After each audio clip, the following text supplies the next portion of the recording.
This song's for the ancestors.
Thank you. I love you.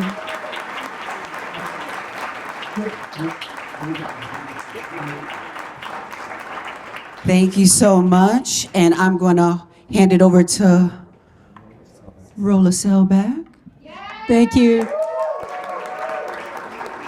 Thank you so much. That was so beautiful. Goosebumps. I need a second. طيب السلام عليكم. وعليكم السلام. عليكم السلام. My name is Rolla Selbak. Most folks call me Rolla Selbak. You can go either way. I think Dr. Abdullah called me rolling down the river. What'd she call me? There she is. All right. I also want to say hello to any Mossad in the building. All right.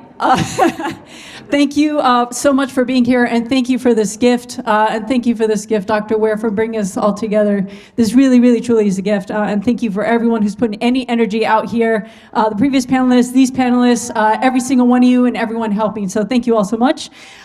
This panel title is Rebel Culture, Arts, and Maroon Media. And when we think of culture, when we think of Western culture, Western white supremacist culture, what is that culture? That culture is consumption, okay?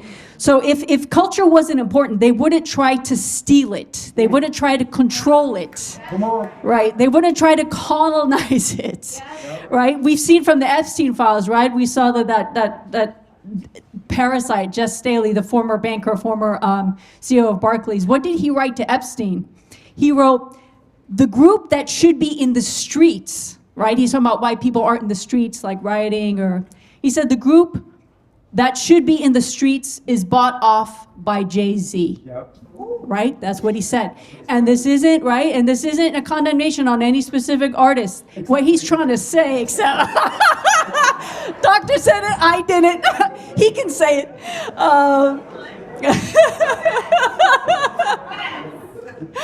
But the question I want to pose today, okay, is who are we? Who are we after we run out of things to buy? Who are we after we run out of things to consume? The answer is exactly at the heart of what culture and art is. And this is what our panelists are here to talk about today. First and foremost, Angelica Ross, Miss Angelica Ross. You all know her. You all know her. And the amazing Van Lathan.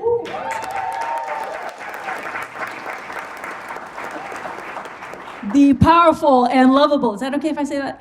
I love him, so. Vic Mensa.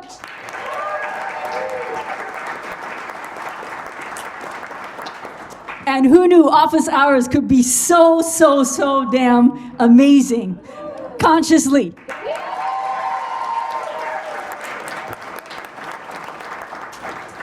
All right, so we're going to do the same thing that we did in the previous panel, which is I'm going to pose 3 questions to each one of you all to answer. Each of y'all, if you can take, about 3 minutes or so. I will put up like the victory sign, like when you're a little bit past, but it's up to you to also regulate. I also know that people love hearing from you, so I'm going to try not to tamp that down. We have until 4:45, is that right? Up until 45? Okay, cool. And then after those 3 questions, if we have time, I'd love to also open it up to the audience, because I know the audience wants to hear from you all as well. All right, so first question here. So when we talk about culture, control, and the elite, the parasite class manipulation of our culture, right? Why do you think art and culture is so important for them to control? What power does culture and art have, and why? Maybe I'll start with you, Van. You just ruined my invite to the Rock Nation brunch. I'm not gonna be able to hang out with Jay-Z. So I appreciate that. Okay, all right. I think it's the most powerful modality of translation that we have. We grow up in different places. We come from different experiences, but art and culture kind of bind the human experience. I think that everyone in here, they feel like they see in shapes and colors and all of this. I said this a couple of nights ago, but we actually see in feelings. We see in emotions. Like if I told you to close your eyes and think of your mother's face, emotions would like run through you right now. Yep. And that makes those emotions, those feelings, the most valuable thing in the world. And when you can manipulate those things or control them or aim them where you want them to go, then it kind of makes you all powerful. It makes you into more than a politician or more than a cultural figure. It makes you into a god, because you can get people to worship things that are at cross purposes with their liberation or their betterment. And so the reason why it's important for any artist, for any cultural figure to take in consideration the politics that undergird their art is because they're evangelizing the people. They're actually drawing people in and using the most fundamental part of the human experience, which is the ability to connect through story, the ability to connect through purpose, and sometimes they're taking it and using it to choke those people. So, every now and again, you take your brother, your sister, gently you pull them to the side and you go, what you're saying is bullshit. Gently, like what you're saying is bullshit, what you're doing is bullshit. And let me tell you why somebody that I grew up with went broke because they got cancer because of who you're sitting at a table with. Let me tell you why somebody that I know is in the streets because of the ideas that you are promoting, because of the things that you're doing. And let's see if together we can find a different way to do it and a different way to be. And if we can't, then we gotta kill you. Not just a joke. I'm playing. It's a joke. All right. I think that it's important to control art for the parasitic class because art speaks to the depth of human experience in a way that academia sometimes cannot, and information purely cannot. I mean, the way that music resonates, the water in your being, it conveys truth. And so think about like hip hop music and how many times you've listened to a rapper that told their specific experience growing up in New York City, where I'm not from, but surrounded by people that feel like Chikari is from my block and feel like 47th Street in Chicago. And I bleed with them, Then if you can inject crack cocaine to poison the people, if you can inject purely poisonous ideas into something that I resonate with deeply on a human level, then you just made it palatable. You know what I mean? Like now, Future talking about, I don't care what it mean, I sell my auntie that raw. The blade hits a little less sharp because I felt him when he was like, codeine crazy. I felt his, I'm crazy, but like, look, I just mean I felt his pain. Like I feel his pain as a human being. I resonate with him, and so when that can be peppered in with like, and it's not about future, but like when you can pepper in the like truth of human experience with a bunch of misogyny and a bunch of anti-blackness, and you know what I'm saying, like peddling poison to our own people, you make it all palatable. You know what I'm saying? You make it all work because, I mean, we see this with artists that we love. I ain't gonna say nobody, but like, we look past a lot of shit because we love what the music has meant for our lives and for moments in time that we can't erase. I thought you was talking about the House of Love for a moment. The House of Love. The House of Love that we love. So I want to say, you know, I think the reason why the system, usually white, male, patriarchal, but sometimes, you know, it switches up on you. But the reason why it wants to control it, because I look at art like an orgasm.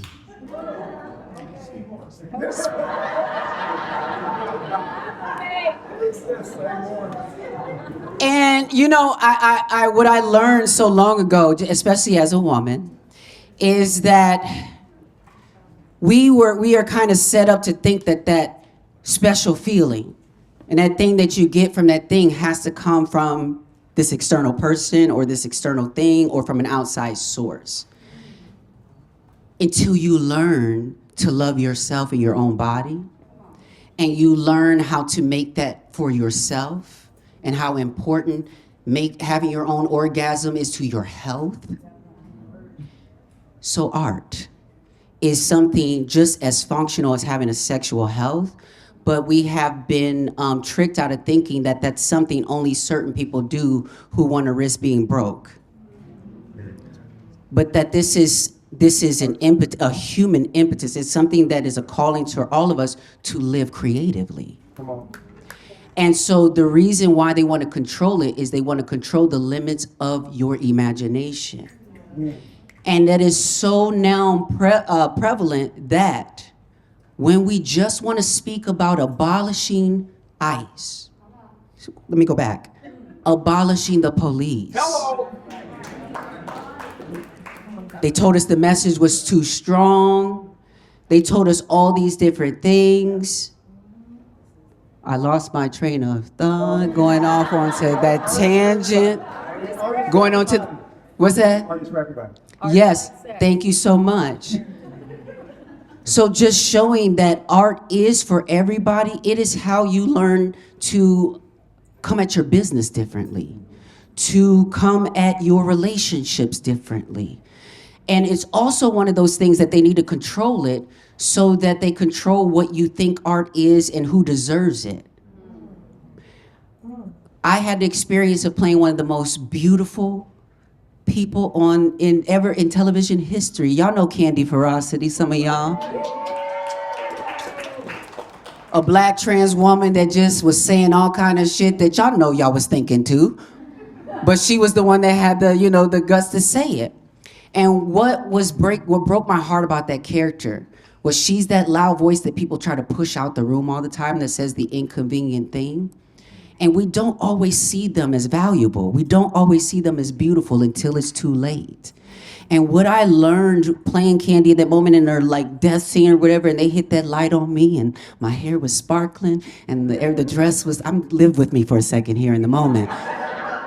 And I was experiencing all that. I was like, now why couldn't they put this light on her in the beginning? Because they who control the spotlight think that they control things.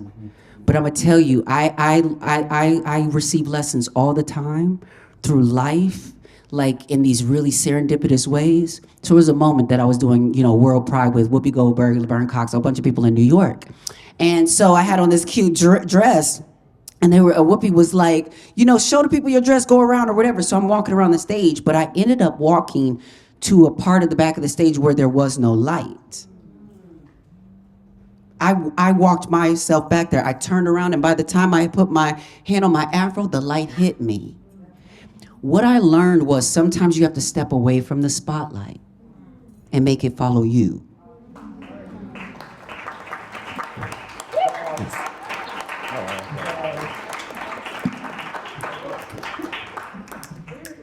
I would say that art is inherently political. And a lot of times when we start thinking about artistic expressions, a lot of times they are separated from humanity. And I would argue that art is always attached to humanity. And I think when we start talking about power, it's the reason why so much art is dictated by systems, because of how it's able to give life into different humanities. So I think about right now, I would say we're going through a digital renaissance. I've been thinking about what happened then, the Harlem Renaissance, and how black folks that was just doing poetry found themselves on watch lists by the FBI. So then I started thinking about all the various ways that art has uniquely invigorated a movement, or how it gets commodified to make it what an institution says, hey, the way these expression happens, these expressions justify democracy, justify imperialism. So here I'm thinking about right now, we have a time in this country, we have a time in this world right now where the American empire is falling right before our eyes. I would argue that the biggest transport black culture, or the biggest export black culture, has been used in many different instances to suture through a soft power American hegemony. I.e., look at how we let these niggas be free. Them niggas used to be on a plantation. Now they can sing and now they can dance. Nothing can illustrate the luxuriousness of American reality by look at what we allow the niggas to do with this art. So for me, I started thinking like this in terms of definitions. It's like, if I'm being philosophical, if the art is capturing the reality that we live in spite of the institution, that's art. If the art is in resistance to the institution that we have in, that is art. I'm sorry though, I'm sorry. Listen, this part right here ugly though. If your shit not challenging that is propaganda. And the last thing I say on this, the last thing I say on this is that social media is forcing us to increase our literacy, our ability to read and write power. And right now, social media has become a tool for white supremacy and imperialism to commodify cultural expressions. So when we start giving these real structural analysis, and then they push back with some cultural weird shit, this is illustrating the commodification of how they've done art. So now you start thinking about how particular artists and artistic expressions are seen with certain legitimacy, others seen as inherently being illegitimate. So right now we think about Cuba, Venezuela, Palestine, think about all the various ways that these states have uniquely went against artistic expressions. Like we know that Israel was going after the artists, Palestinian artists. We know that on the plantation, if you had the ability to do something artistically, if they couldn't fold that shit in for the goodness of the master, it was bad. So just thinking moving forward in terms of culture, how is your art that you expressing, how does it challenge the system? Or does it not challenge the system at all? And then the last thing, is that when we think about the value of art, we should be contextualizing that on who is the art kind of empowering, and then understand this. Every time we ask the European countries for reparations, they always look past all of the art that they have in those museums that they don't want to return. So when I'm talking about the inherent political value of art, hey, even though these are shit countries, these are civilizations that are below the development. But that goddamn art got so much value into it, no matter how dehumanized you do the people in their reality, you still see the value in their art. And that's just something for us to sit with.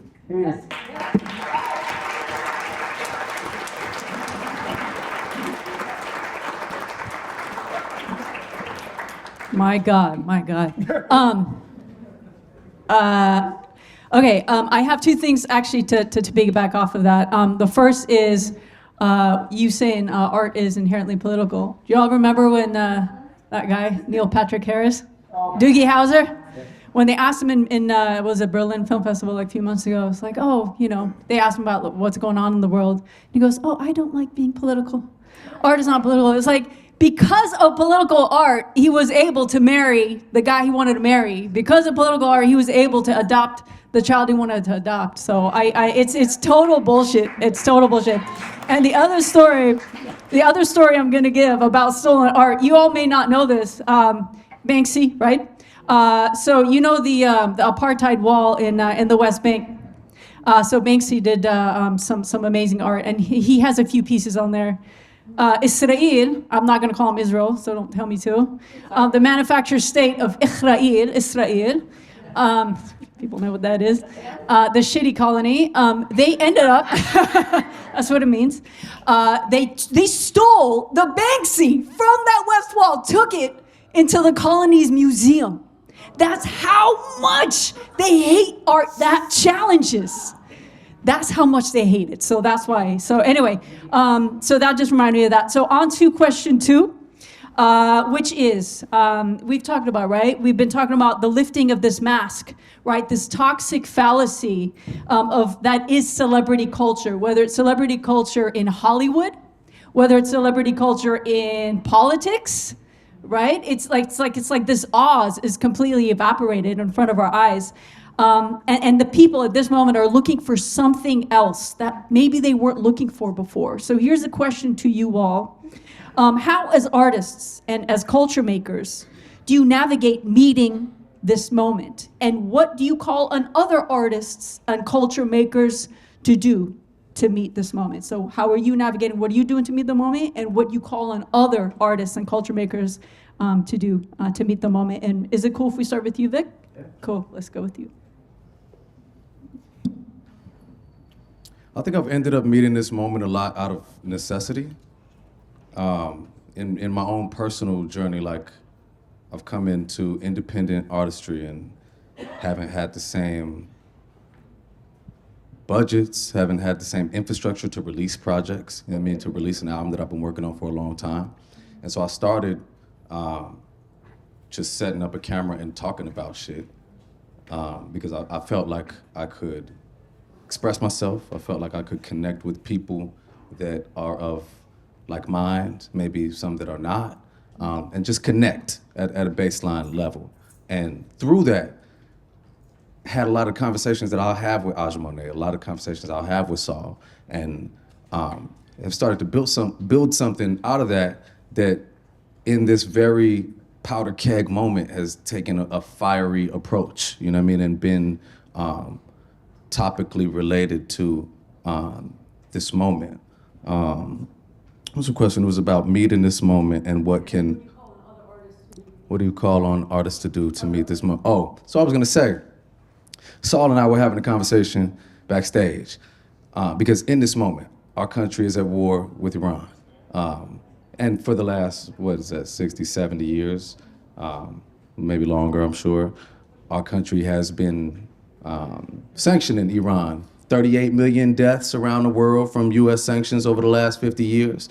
And I use this conversation about Iran in particular because when I first started to speak about Iran and lacked certain information, lacked certain context, I found myself in a two sides, lesser of two evils conversation, talking about, but the Iranian government is also oppressive or repressive, and it must be approached with nuance. And through that conversation and through butting heads with a lot of people that I really believe in and a lot of people who I admire and look up to, I learned that words take particular shape in context, that the nuance conversation is something that's used to whitewash the impact of American imperialism globally and to redirect the focus onto oppressed and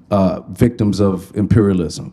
And so I say what I would call on artists or other people to do to meet the moment, and what I'm calling on myself to do to meet the moment, is to constantly be open to new information and to learning. You know what I'm saying? Like, because when I realized that I had missed the mark in ways that didn't all the way align with what I believe, then I took note and started to seek out more information, you know what I mean? And instead of just trying to be a bullheaded and hit my head against the wall, I looked at people who I look up to, people who I count on to learn from, and developed and evolved my perspective on it. You know what I'm saying? So I think we all have to be able to continue to learn in this moment.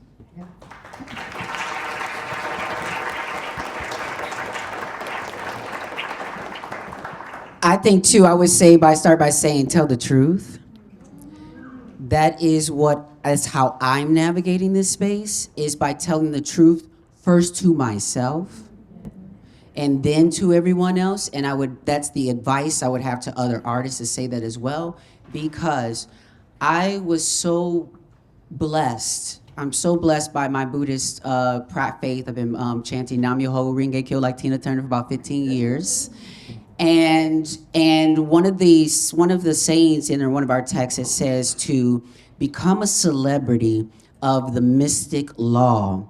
And what the mystic law basically states is that no matter who you are, where you are, what you come from, what your ability is, or that lack thereof, that you can reach enlightenment or have a valuable life or create value with your life.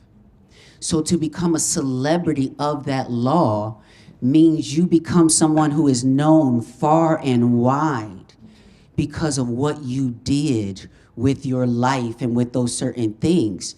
So I want us to understand the call to end celebrity culture is futile. It will never happen. What we need to do is redefine celebrity. What we need to do is refocus what we celebrate.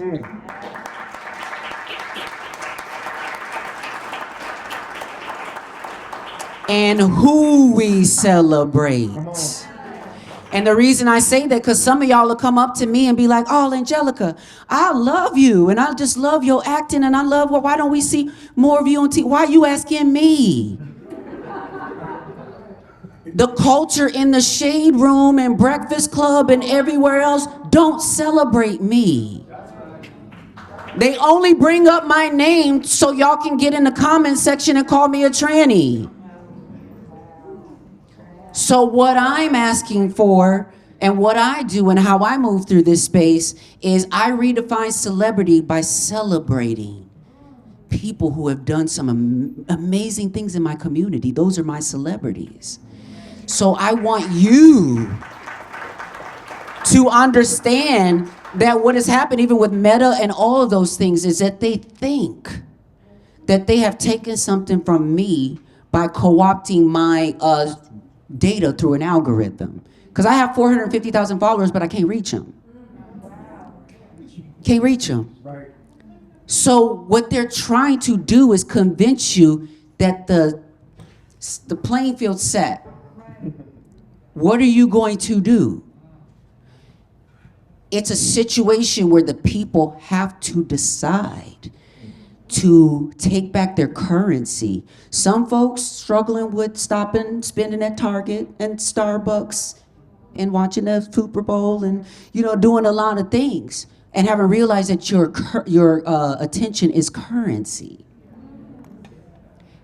This is the new current attention is currency.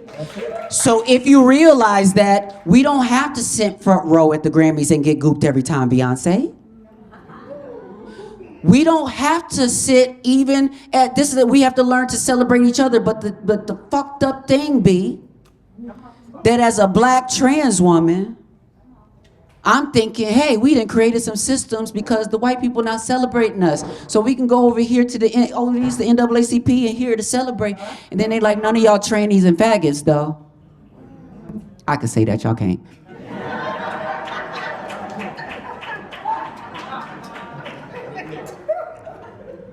So what I want us to do, one of the gifts that Pose gave me was this reminder when it was playing and the soundtrack started to play and Anita Baker came on and Mariah Carey and Tina Marie and all these things came on. It reminded me that there's this shared experience, even though this is a LGBTQ show. I saw my mamas and aunties and cousins and brothers and everybody in there. Don't let white supremacy separate us. Being black and being LGBTQ are not mutually exclusive. So we cannot separate ourselves from those things. So when we talk about returning back to the motherland too, please think about me. I want to go back to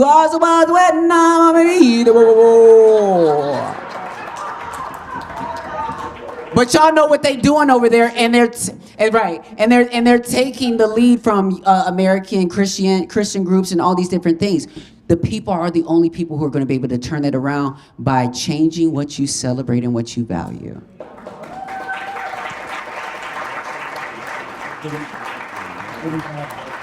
Definitely.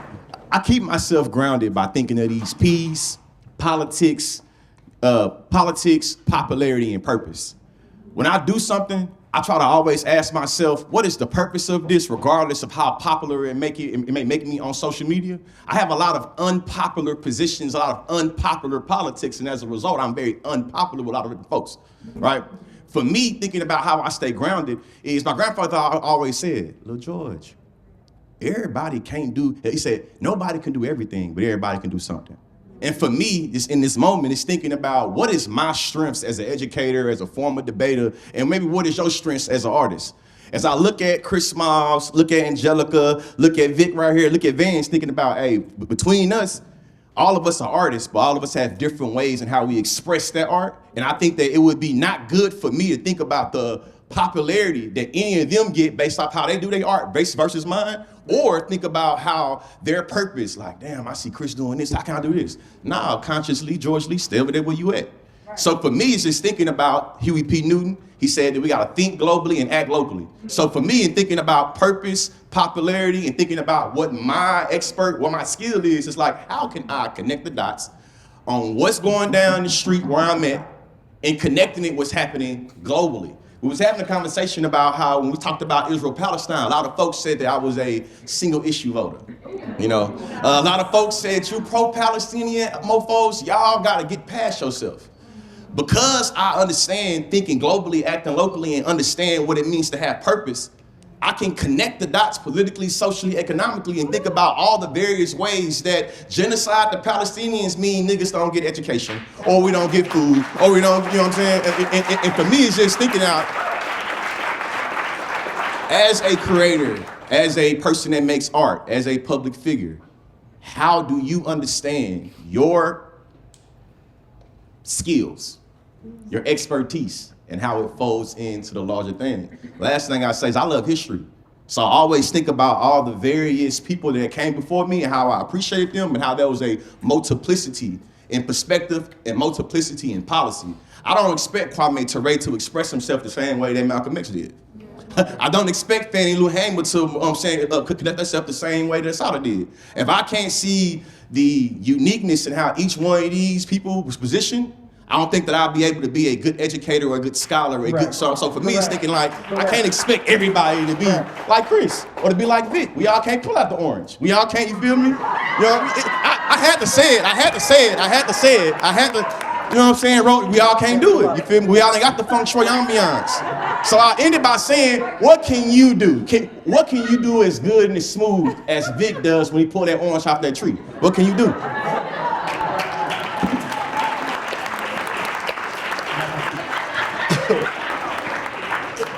Man, Vic light and be perfect. I'd be like, God, this is a handsome brother. The whole thing. My mama sent it, be like, who is this? You know him? So there's really not much to add because the panel is so brilliant. I will say this though, my answer on this would have been poor anyway, because this is me at my most cynical. If you guys are not familiar with my history, I worked at TMZ for around 9 years. I have absolutely zero faith in celebrity. Come on. None. Like I had people call me up like, man, y'all didn't post my story. I'd be like, yo, you got a DUI.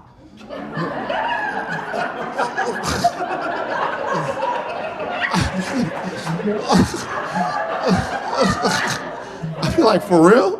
Like, so it still helps. So for me, the way I look at that is,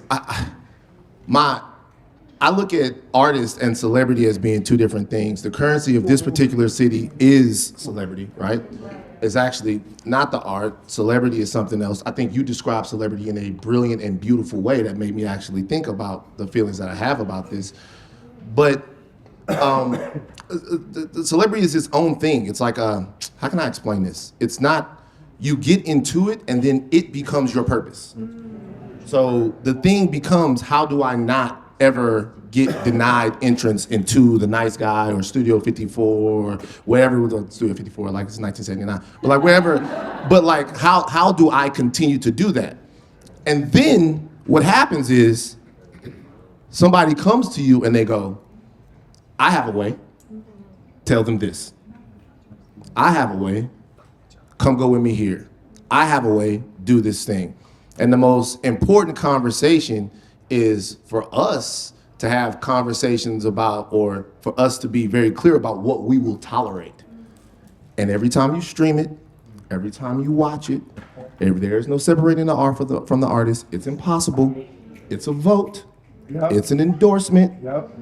It's you capitulating for a dopamine hit, and I know it's hard, and I fall victim to it too. I know that it's hard, but my belief right now is that we have to reorient the influence that celebrity has on our society, because it has now been weaponized to a degree that it is difficult for me to articulate to you guys. Like, I'm sure you know, but just the guts and the viscera of that organism are just overwhelming. So for me, I would have always been, in this situation, whatever, I'd have always probably given like an answer that wasn't so shimmering and hopeful, because I don't believe in them, I believe in you. Like, you know what I mean?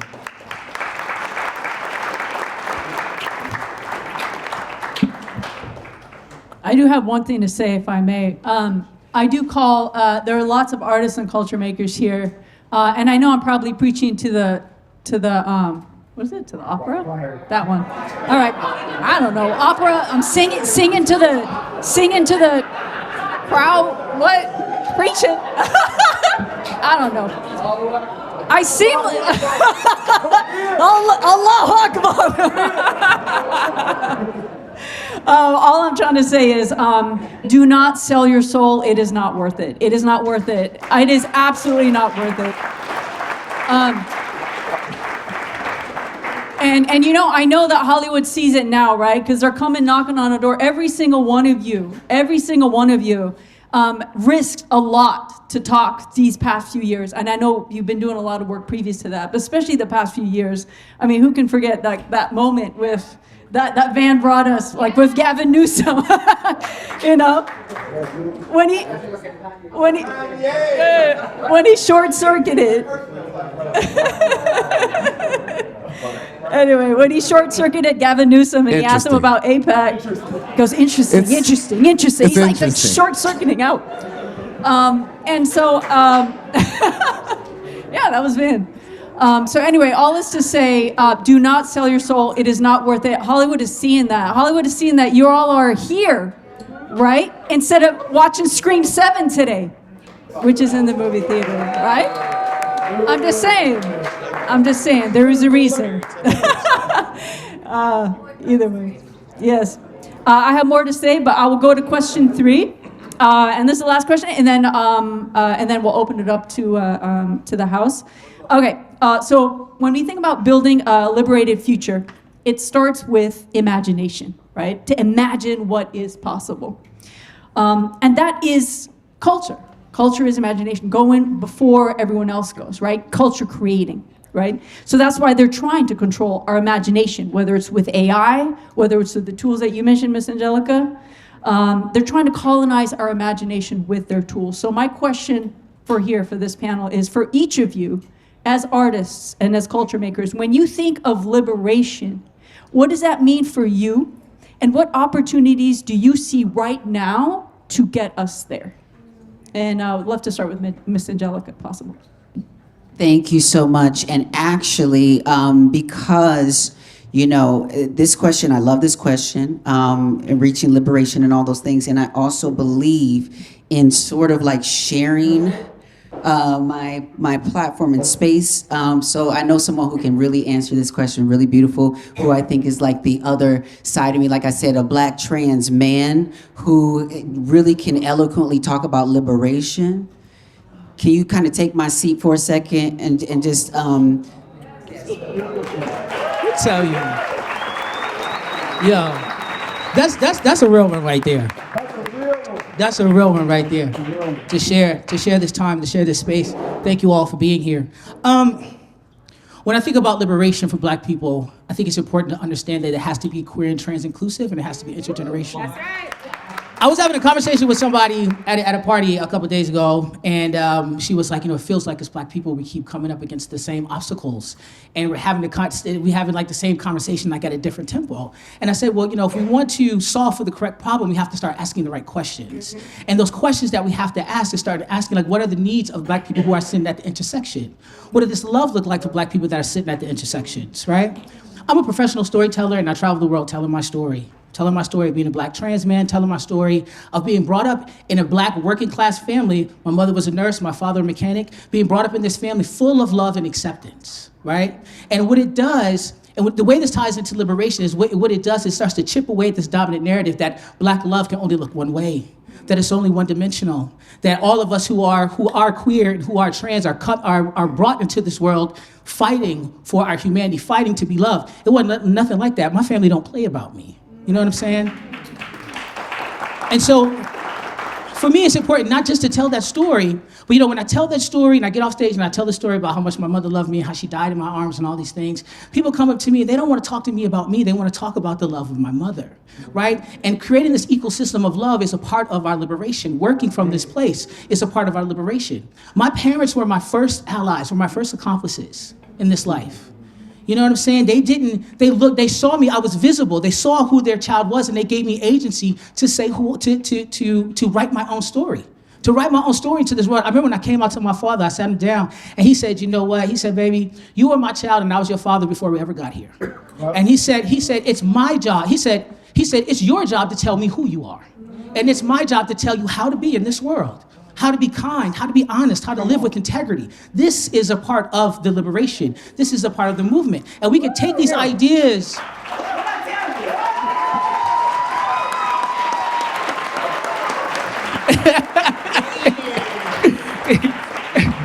I'm gonna try to wrap this up, but I think like creating this ecosystem of love that I've seen like this on a macro level, on a micro level in my life, there's ways in which we can scale this within our systems, right? And it's another thing, I think that the experience of being a trans and queer person in this world is so important. I know I'm a person who is assumed to be a cisgender person in this world. I am not, right? I am not, and I'm not because it's very important to me, because the queer and trans experience is one of self-determination. It's one when I said, I'm gonna define myself for myself. I'm gonna be the type of Black man in the world that is tethered to my spirit, not what these rappers tell me. How many songs I gotta listen to?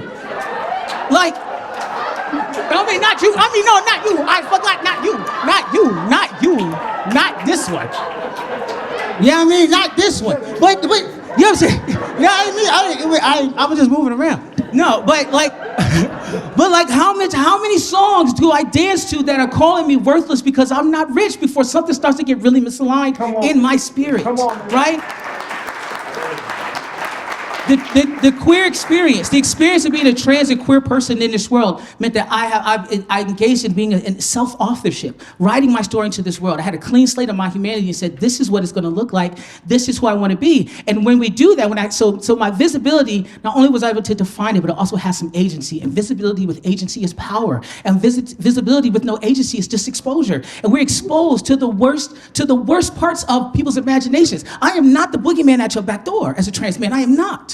You know what I'm saying? There's something else happening here. So I think when it comes to liberation, there's something that we can take from the experience of queer people and how we define ourselves, and we create ecosystems of love. When we do that, it starts to chip away at these really oppressive, constraining systems that say we have to look one way, we have to act one way, we have to live one way in order to be fully human, in order to be full humans. So I think liberation has to be trans and queer, inclusive and intergenerational, and it also has to have elements of queer love and queer self-determination. Thank you.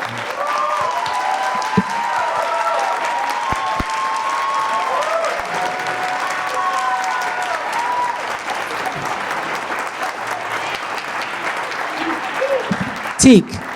Teak Milan. Okay, Teak Milan. T-I-Q, Milan, like the city. Teak Milan. Yes. Thank y'all. Thank y'all.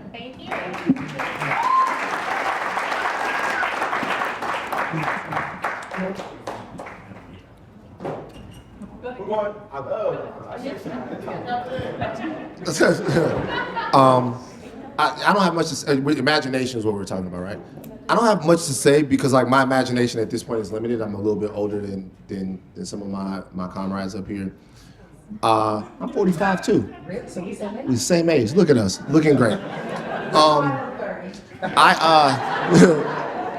So my father died in 2021, and I imagine hugging him. All of my uncles died right after that. The average age of a black man in Louisiana is 65. You got it, bro. The only thing I imagine is hugs and graduations and I imagine family reunions. I imagine us not being subjected to the grotesqueries of American violence and dysfunction. So I used to have like grand imaginations of like what I was gonna do and how I was gonna do it, and all that's gone. I just imagine black kids playing. That's it.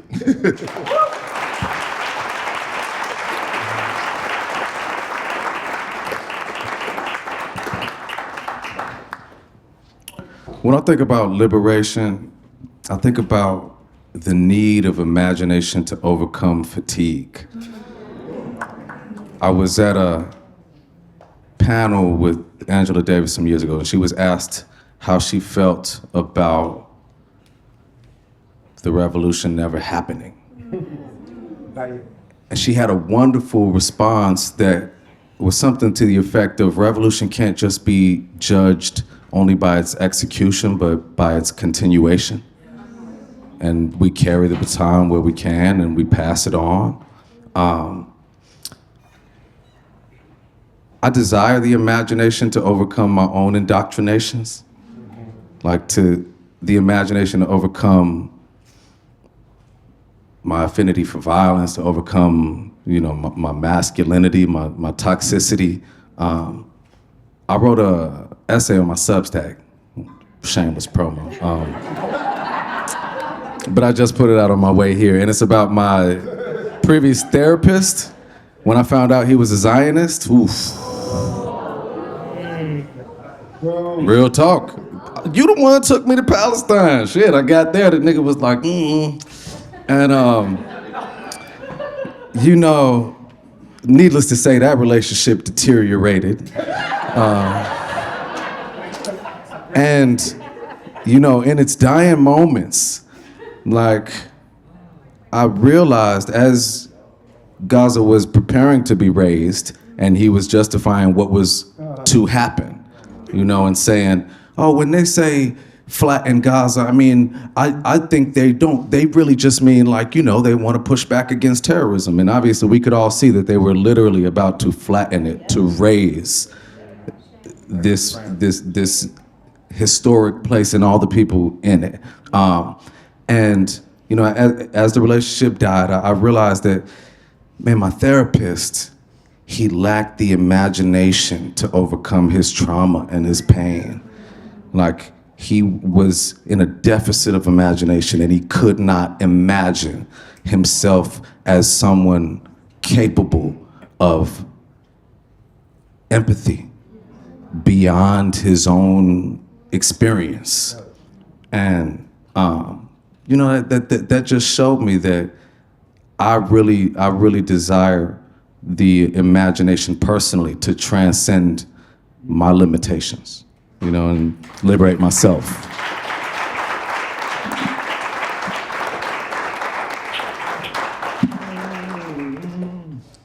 I've been struggling with how I'm gonna answer this question because I'm triggered. I've been having a lot of conversations with people about protecting democracy, about defending democracy. And my beef is that a lot of people is too coward to radically imagine something different. I think that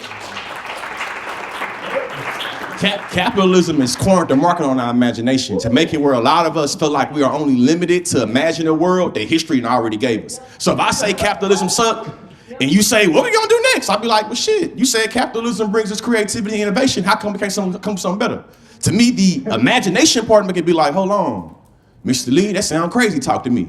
We can, how dare you try to imagine a new government that was made 400 BC? So I'm triggered by this question because I find that a lot of individuals are lost in the sauce of American exceptionalism, and we believe that the West is best. So when we start thinking about governments, we start thinking about capitalism or democracy, all these things, I feel like a lot of us are limited to not being able to imagine something new because Eurocentrism colonized our imagination and said, I dare you to imagine some shit more than this. You're limited to this. You see what I'm saying? So I answer the question by thinking about Octavia Butler or thinking about the other Afro-futurists that come before me.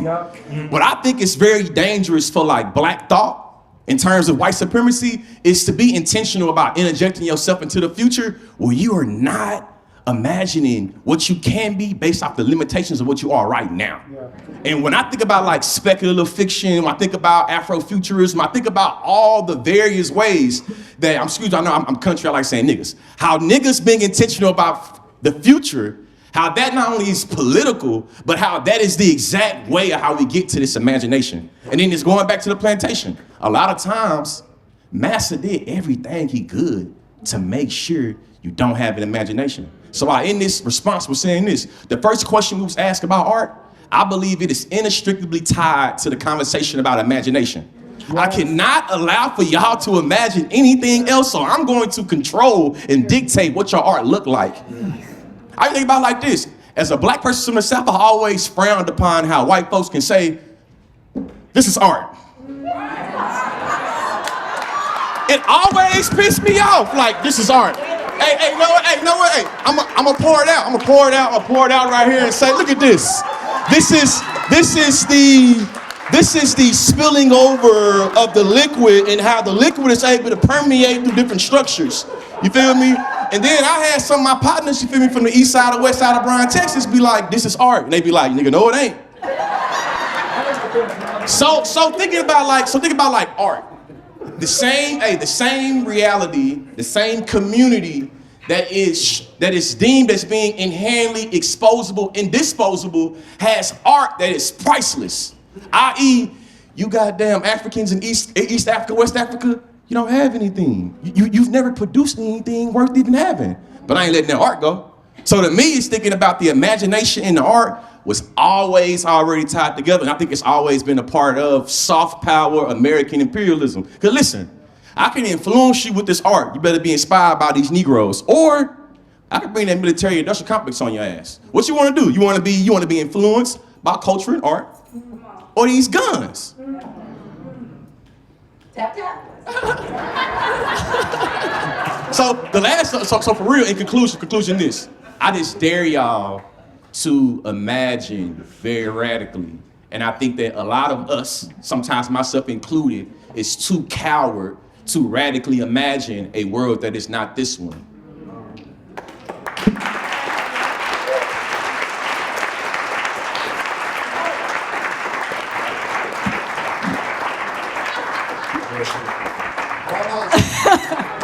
Who knew you were all drinking art right now? I want to do a time check. I know we're at 4:30. Are we still cool till 4:45? Yeah. Okay, cool. So I want to do one quick thing before I open it up for questions. I want to give each and every one of you, because each and every one of you have, I know, definitely gotten me through the few years, and I know a lot of folks here through a few years. So I just want to give you just a little bit of your flowers, a little bit of your water, a little bit of your shine. So if it's cool, I'm going to start with you, Miss Angelica. So obviously we all know you for the past few years, but for me, back in 2016 was when I first knew you. And she came out with a web series called Her Story. I don't know if you all remember it. It was Emmy nominated. And it was, yes.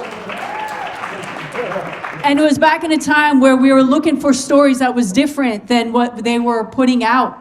And anyway, I just wanted to say that that was one of the first times when through your journey that I saw. I was just so inspired by Miss Angelica, her art, her acting, her writing, everything. So I just wanted to say thank you so much for everything you've contributed from now up until now. Thank you so much. I want to go to you, Vic Mensa. Obviously, we know you. Obviously, we know your Orange Tree series, which we all love. But you've been at this for a while, not just as a musician, but you actually went and visited Palestine, which is something I haven't been able to do. So it was your piece in Time, I believe, that you wrote. It was called "What Palestine Taught Me About American Racism," and he wrote that back in 2018. Okay, so don't say, right, they're not all up here, just the past few years. I mean, they've been at this for so long, and imagine having such conviction and such like foresight into connecting what's going on in the world back in 2018 to write something like that. So thank you so much, Vic.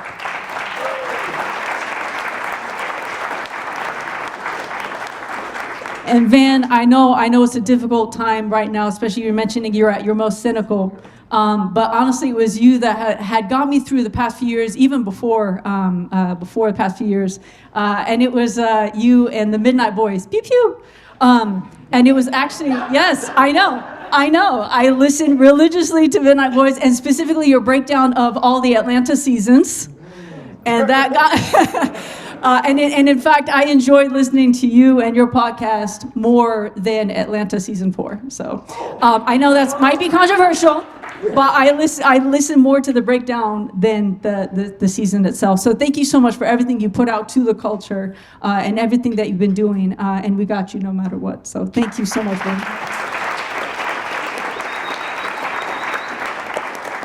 And consciously, I only knew about you the past few years, but in looking at your repertoire, the amount of sharp, like you are like the knowledge liberator, okay? You literally are liberating knowledge and liberating consciousness for all of us. And when I was looking at your work, I just could not believe like the breadth of knowledge you have, and to be able to condense that just like 2 minutes, and you're opening minds and opening hearts, whether it's about like police brutality or fascism or slavery or immigration or Palestine or Christian nationalism or Nick Cannon or Drewski or Drewski, right? Lots of love. You connect the dots in a way that doesn't spiral us into depression, but that lifts us into consciousness. Thank you so much, consciously. Thank you.